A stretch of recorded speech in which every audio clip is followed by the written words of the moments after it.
elas permanecem quando a gente desencarna e é um processo difícil essa separação, esse reequilíbrio. Agora aqui voltando às drogas aqui, outro exemplo é o tabaco. O tabaco é composto de 4.720 substâncias químicas e dessas 4.720 substâncias a gente vai ressaltar aqui 6 que são na imagem aqui. Então ela vai falar dessa composição e para que a gente utiliza ela. O primeiro exemplo aqui é a acetona, que o pessoal usa para remover esmalte das unhas. Contém também terpentina, que ela dilui a tinta e óleo. Formol, que é usado na medicina para conservar os cadáveres. A amônia, que é um desinfetante para pisos, azulejos e privados. A naftalina, que é para medicina marca barata. E o fósforo P4P6, que é utilizado como veneno para rato.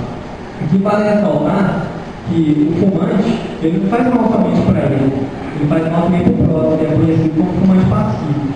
E tanto que às vezes o fumante passivo ele é mais prejudicado do que o próprio fumante, porque o cigarro vai ter um filtro, né? Aquela primeira parte do pistol bandeira, que ele acaba absorvendo um pouco dessa substância.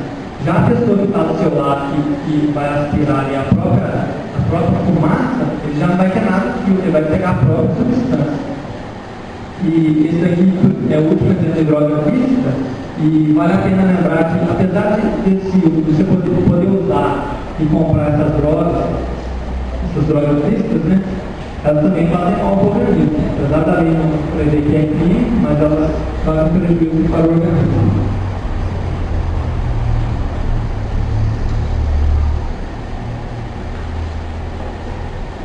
Então, pessoal, vamos voltar um pouquinho naquela tela que eu mostrei para vocês, de como o nosso organismo absorve, né, as energias, os pensamentos, as vibrações do outro.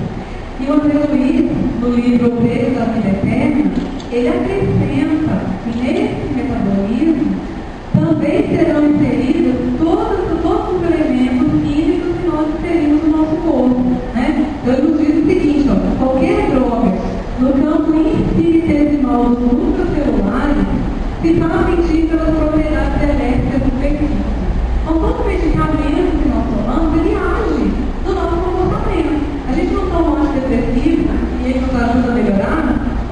Tudo a questão é o necessário e o excesso.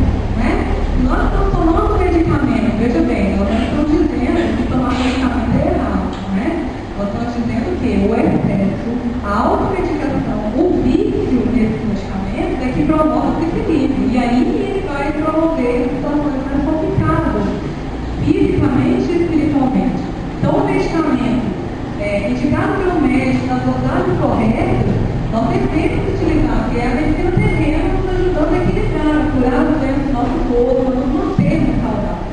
Agora, a automedicação ou o excesso, aí ela vai promover um desequilíbrio. Né? O excesso desses elementos do nosso organismo, ele vai mexer nos nossos núcleos celulares, ele vai mexer lá no nosso sistema nervoso, ele vai mexer no nosso perispírito, aquele que retorna conosco todas as existências, aquele que é o molde dos nossos próprios corpos físicos. Então é importante a gente guardar essa informação aqui. Falando também dos centros de força, né? E aqui só para lembrar que as energias todas, elas entram por esses centros de força. Esses centros não são os únicos, eles são os principais, existem milhares no nosso corpo espiritual. Esses são os principais e têm funções específicas que a gente consegue trabalhar, né, que a gente consegue compreender o funcionamento deles. E as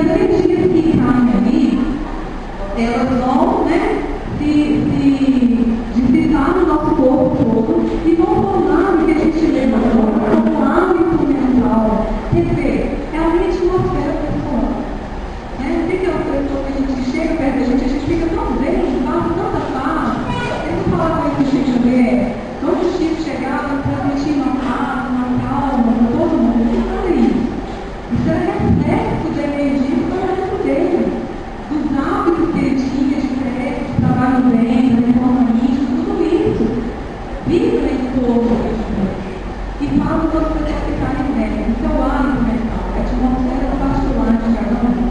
Quando as nossas energias não estão tão boas assim, a gente não fica bem, né? As pessoas não ficam bem dentro da gente, a gente não fica bem dentro de alguém ou em algum lugar, e é preciso a gente fazer um trabalho de mudança de comportamento e pensamento. Para a gente entender um pouquinho mais do senso de corpo, olha que interessante, a função de cada um deles principais sensos de corpo que a gente relacionou aqui. No alto da nossa cabeça, existe um centro de corpo que se chama coronário. Ele faz a ligação do nosso espírito com o plano espiritual. Quando a gente faz uma prece, quando a gente se recolhe, quando a gente fica em paz, e a gente está se voltando para o alto, a gente sente um pouquinho de formigamento espiritual da cabeça. Nosso centro de corpo está funcionando, nós estamos utilizando as energias fazendo ligação com o plano espiritual, com os amigos do plano espiritual. Né? Então, esse centro de corpo é muito importante. Todas as energias que nós recebemos nele, ele manda para todos os outros centros de corpo. Ele coordena os outros centros de corpo. E ele sustenta o nosso sistema nervoso, essa informação é importante. Ele sustenta o nosso sistema nervoso inteiro.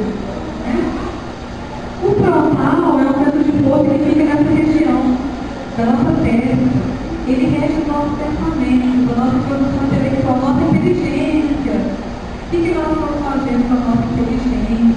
O que a gente vê quando a gente vai para a TV, quando a gente está na internet? Que tipo de obras a gente lê? Nós estamos trabalhando intelectual, nós estamos trabalhando em linha de força. Quais energias a gente está impregnando nele? E comanda também os nossos sentidos. Né? Comanda a nossa inteligência e os sentidos. O laríngeo trabalha aqui a nossa região da fala. Lembra Jesus dizendo assim, não é importante que entra pela boca, mas o que sai? Porque o que sai está dizendo que está dentro de nós. O que está dentro do nosso coração? O que está impregnando nesse centro de corpo? Controla os órgãos da respiração, da fala, da tireoide e outros órgãos. O cardíaco, né? O cardíaco faz a gente entender o que ele rege, né? O nosso coração e os nossos sentimentos, os nossos emoções, né? Quando a gente fala que está apaixonado, tem tão desejo no coração, sentimento, né? O coração rege sentimento, emoções. O estômago, ele é responsável pela defesa orgânica do nosso corpo, né? Ele cuida da formação e reposição das defesas orgânicas através do nosso sangue. É importante a gente conhecer, porque quando a gente aperta esses centros, a gente tem uma ideia do que a gente está descontrolando, né? O gástrico é responsável pelo nosso sistema digestivo. Olha o cuidado com o que a gente alimenta, o que a gente come dentro do nosso organismo. Ele vai cuidar da absorção desses alimentos, né? Do envio das substâncias saudáveis desses alimentos a cada área do nosso corpo. E o genético, que está na nossa região genital, ele cuida não só da energia reprodutiva, mas essa energia reprodutiva é a que nos move para a vida. É a que nos dá a força do movimento, é a nossa capacidade de realizar o nosso corpo. E esse centro de força é afetado, como é que a gente fica? Sem vontade de fazer nada, né? Dá aquela frustração, sem energia, não tem vontade de fazer nada, né? Então, aí vem os estímulos criadores, convite ao trabalho e a realização entre as áreas. Criações no campo das artes, literatura ou qualquer área cultural ou educação. Então, vamos dar essas informações que elas vão ser muito úteis para a educação. E voltando à classificação quanto à legalidade, agora vamos tratar das drogas ilícitas, que é toda qualquer substância química é proibida por lei. Então, é a droga que você não pode nem usar, muito menos comprar. São considerados químicos. Esse aqui é o primeiro exemplo que a gente vai tratar mais à frente, esse aqui é a folha da maconha, né? Esse daqui é a cocaína, esse daqui é o crack. Tá? Por que é considerado crime? Porque tem uma lei que considera crime que veio dizer que é crime. A Lei 11.343, ela entrou em vigor em 23 de agosto de 2006 no governo do presidente Lula. Ela é composta de 75 artigos, só que aqui a gente vai tratar apenas de dois, vai falar para mais diferenciar o que é o usuário e o que é o traficante, a pessoa que usa e a pessoa que vende. O artigo 28 vem falar para nós da pessoa usuária, da pessoa que usa a droga, né? Que aquela quem adquirir, guardar, tiver em depósito, transportar ou trouxer consigo para consumo pessoal, drogas sem autorização ou em desacordo com determinação legal ou regulamentar será submetido